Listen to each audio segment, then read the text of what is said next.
You ever had that conversation with someone that 5, 10 minutes into the conversation, you realize you're both talking about something entirely different?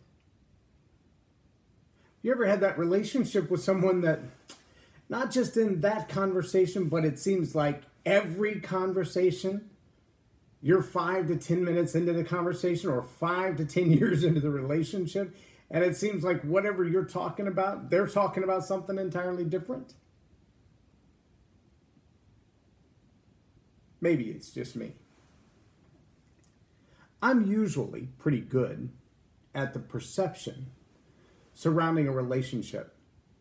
And when I say relationship, I don't just mean those long relationships like parents and marriage partners and children and long work career relationships. I mean like when you're standing in line waiting for your lunch and overhearing two people talking. And believe it or not, it happens more often than I can count. In fact, right now there are so many in my head swimming around that I can't recall one specific one to give you the full illustration on. But it's a common thing for me to overhear two people talking and realize that one of them is talking about a specific incident and the ideas and the problems in that incident, and the other one is talking about the kind of incident that they're talking about, but in a specifically less specific way. More generally talking about the idea of an affair in a marriage. More generally talking about someone who cheats on their taxes. More generally talking about the person at work who would cause problems through perpetually bringing up drama. While this individual is talking specifically about one incident with one person, with one problem, and they're looking for a solution in dealing with that one person and that one problem, and the other person is just droning on about the fact that it is a problem in society. So what is it that's important in communication? Is it more important to be honest about the way that you think and the way that you feel and the way that you want to see a resolution, the end conclusion that you want to achieve? Is it more important to be heard, to make sure that wait, I didn't finish my thought. Wait, let me but I meant because I know we've all been in conversations like that. But no matter how far you are into the conversation, they're still expressing their thoughts, interrupting you, talking over you, clarifying everything. Or here's the best one. I know, but I know. And so they want to dismiss what you have to say. They feel like you've had plenty of time to be heard, but they still haven't felt heard yet. So which of those is more important, to be honest or to be heard? Well, what about caring about the other person's feelings? Is it important that you care how they feel? You know, one of the big issues in society right now. In fact, they've turned a phrase for it. They've coined a phrase called the snowflakes, because it seems like no matter what you say to them, whether it's, I don't like McDonald's hamburgers, I prefer Burger King. I don't like McDonald's or Burger King, I prefer Chick-fil-A. That if that, for some reason, disagrees with their opinion, they need a safe zone. And yes, there are conversations as innocuous as that. They really don't mean anything to anybody. It's just my own personal opinion, and who cares what my opinion is? Nobody, really, just me. And yet, in that space, if someone feels wounded or hurt or they disagree with you and it causes emotional angst for them, they want a way out. They want a safe space. They want you to stop talking because that might be offensive speech. And if that's offensive speech, then you're the one that's guilty, not the one who's been offended. And so when you're communicating, is it about being honest? Is it about being heard? Is it about being careful how the other person feels? That's kind of a challenge to find the right place with those things, isn't it? It's kind of a challenge to ask in your intimate relationships, where does all this fit? What do I do with the notion that I have something on my heart that's really important to me? I really need to get this off my chest, and I need to vent it to someone who cares about me and my feelings, who will listen until I'm done talking and not try to provide a solution or provide an answer before I finish my thought. And yet, I want it to be someone who, when I'm done talking, can actually solve the problem that I have. Whether it's with advice, or it's compassion, or it's, I know the right person to dispatch that problem to. I know how to delegate the solution to that problem and get it solved. Or to write the check, or whatever it is. Now, there is a major difference between men and women in that specific category. Generally speaking, women want to express when they have a challenge with the situation. That doesn't mean that they're ready for a solution. They may not even see that there is a solution needed to the problem, but they need to express it, because expressing it for some people will help them to better think through the process. Now, let me parenthetically say right there that one of the biggest roles of a good coach is to ask questions that provoke thought so that the individual finds the solution in themselves. And what happens with most people is that they don't take the time to think through a string of thoughts and all of its tangential ideas, because they stay so busy in their lives. They stay so busy in other relationships. They even stay busy inside their own head, but what they're not doing is working out those details until they start to talk about it. And then, you ever had those phrases? I've had them myself, where you say something out loud and you go, that sounded so much better in my head than it did when it came out of my mouth. And sometimes that's an idea. Sometimes it's just the way that you verbalize or vocalize an idea. And so while that thought is mulling around in your head, it seems to have made sense. That was a good idea. I thought that would come to a logical conclusion. But then the minute those words started coming out of your mouth, you went, did I just say that? That doesn't make any sense at all. See, the coaching relationship allows the space for someone to ask a provocative question, and then for the client to walk through answering that question and saying out loud what they may have said in their head in a little snippet over here and a little snippet over there. And then this intersection of life provoked a thought that was kind of related to those, but they never really got put together. And the coaching process walks someone through, well, what if you did do it like this? Let's think through the outcome of that. What would the results be? And so you kind of get to mentally draft that decision tree until you see the what ifs. The what if principle. Well, what if I did that? Then what would be next? And what if I did this? What would be next after that? And what if I did this? What would be next after that? Well, which of those is the best solution? See, a lot of times women process in their head this way, and this is not to be a sexist comment. It is the difference between the way men and women think. Let me exaggerate and explain that process. Women, in the days before GPS, where the woman on your phone told you turn now, or you're about to turn in 900 feet, or whatever, before that day, women would sit often in the driver's seat with the map, staring at the map, studying the map, looking for different ways to navigate to a particular destination. And the guys would get in the driver's seat and just floor it and just go. And if they ended up in the wrong place, they would floor it another direction, and then floor it another direction, and then another direction, and then another direction. And men generally are looking for action that eventually leads to a solution, rather than finding a plan that is directed at a solution. And herein lies the rub sometimes in the communication between men and women. Women want to think through that process. They want to look at all the what ifs. What are the possibilities? Well, what if I did do it that way? And what would follow after that? And then what would be next? And how would I come to a conclusion? And what would that conclusion look like? And then what would happen after that conclusion? And they want to kind of work all that out before they get started on it. generally speaking. Men, generally speaking, are like, who needs instructions? Let's just go.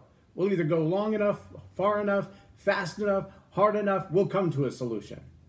But action trumps everything. So let's take action. Let's just do. Let's just go. That communication problem then becomes, she expresses the beginning of the thought process of the problem, and he's already got a solution for it.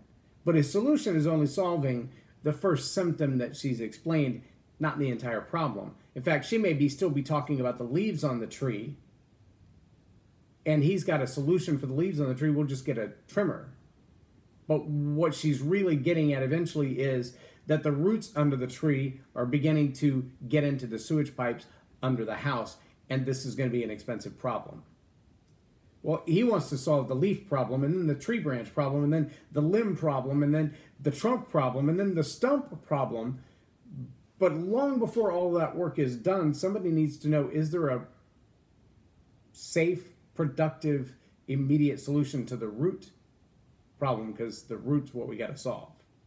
I hope that illustration helps a little bit to understand how men very often want to take a quick path to a solution, take action, get it done now. And sometimes what they're trying to solve is the symptom and not the problem.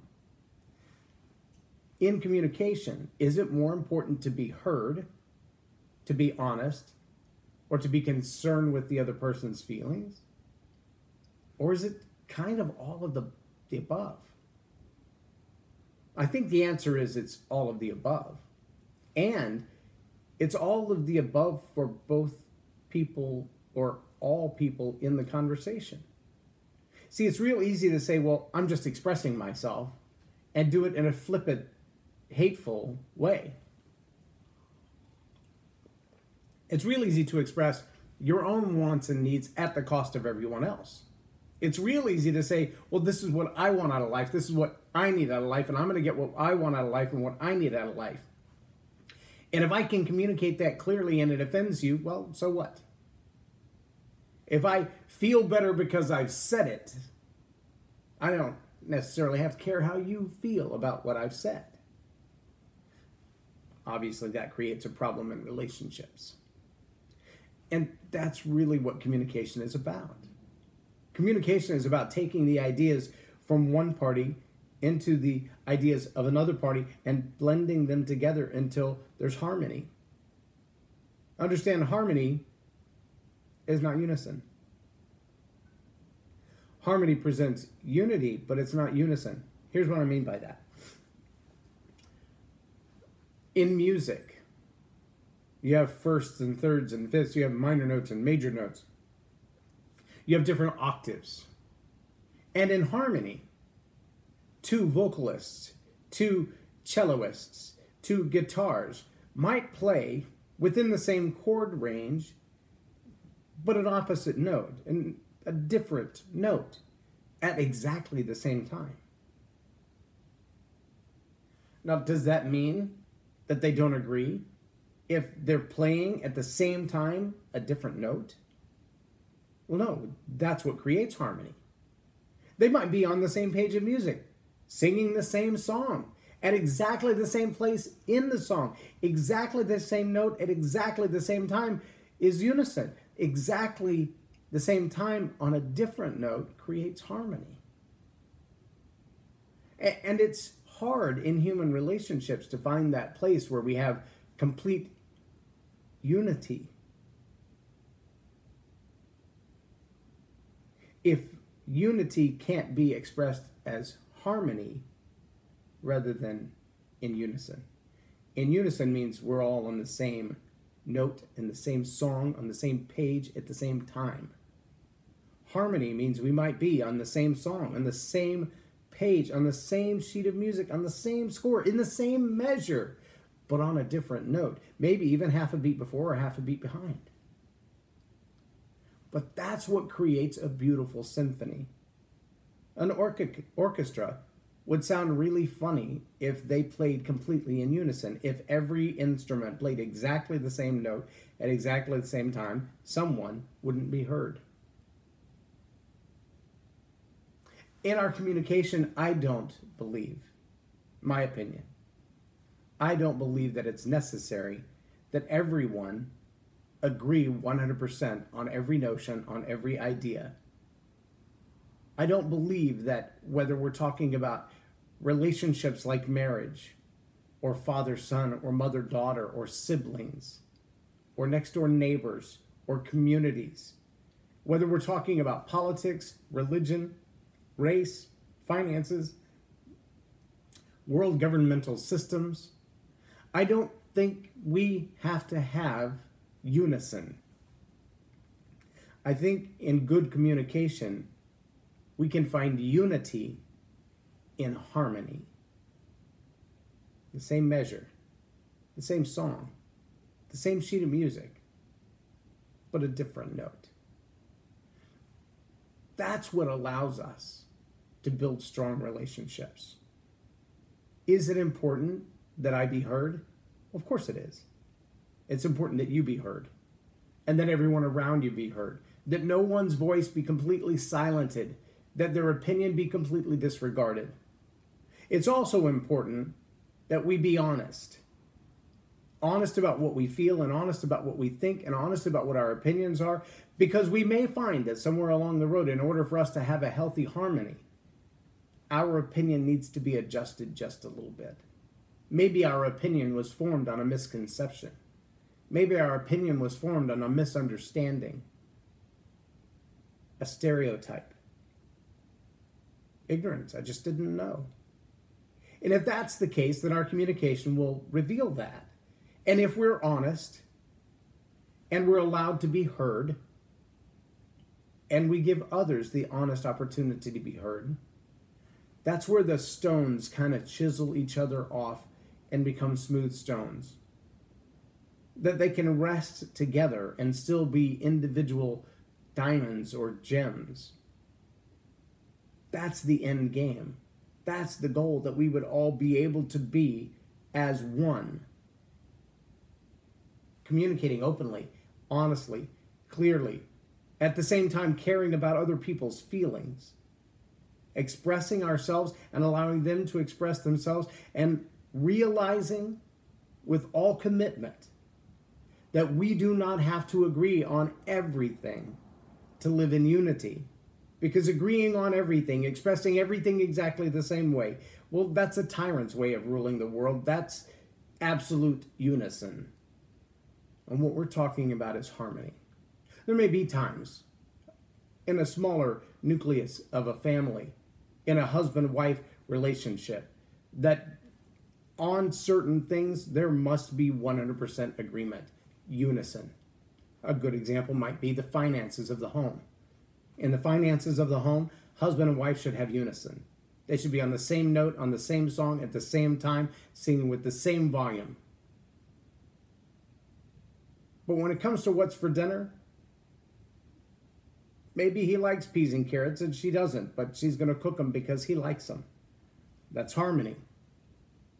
It's not unison. Doesn't mean we have to agree 100%, but it means that I've found a way to sing the note that's important to you. Yes, all of this is about communication. Because we communicate with our deeds. We communicate with our action as much as we do with our words. Written words, video words, just hearing words, words on a page, words in a newspaper, words in a vlog. We also communicate with the facial expression, with the gesture, like opening the door or not, like walking in front of someone or not, being courteous to others. All of those are ways that we communicate. Do you allow others to be heard? Are you honest in your communication? Are you careful with other people's feelings without being so overboard that you can't be honest? There's a threshold there. Have you been so guarded about other people's feelings that you've lied about your own? What good is that? Who wins in an argument when you always surrender? No one. No one wins if you always surrender. There are times that you need to stand your ground. Now, I'm not saying be combative, but can you be heard? Can you be honest? and be considerate of other people's feelings at the same time? I think so. I think there's a right way to do that. In fact, go back to How to Win Friends and Influence People and read Dale Carnegie's chapter on how to disagree agreeably. It's a character thing. It's worth it. It is possible in a marriage, in a father-son relationship, a mother-daughter relationship, a mother-son relationship, a father-daughter relationship, neighbors' relationships. It is possible to live in harmony, allowing everyone to speak honestly, to be heard, and still be careful about each other's feelings. But it takes commitment. It takes commitment on your part. It takes commitment on my part. So I will be committed. I am committed. I'm expressing to you my commitment to speak honestly, to speak boldly, to be heard, and to be considerate of your feelings. Maya Angelou said it well. People very quickly forget what you told them. They will even forget what you did. They will never forget how you made them feel. If you express yourself to be heard in such a way that it tears up other people, they will never forget that. In fact, in many relationships, that's called abuse. Let's live not in abuse, but in harmony. Is that fair? I think so. Be heard. Be honest. Be considerate of other people's feelings. I'm J Loren Norris, and you've been watching Tell It Like It Is TV. Have a blessed day.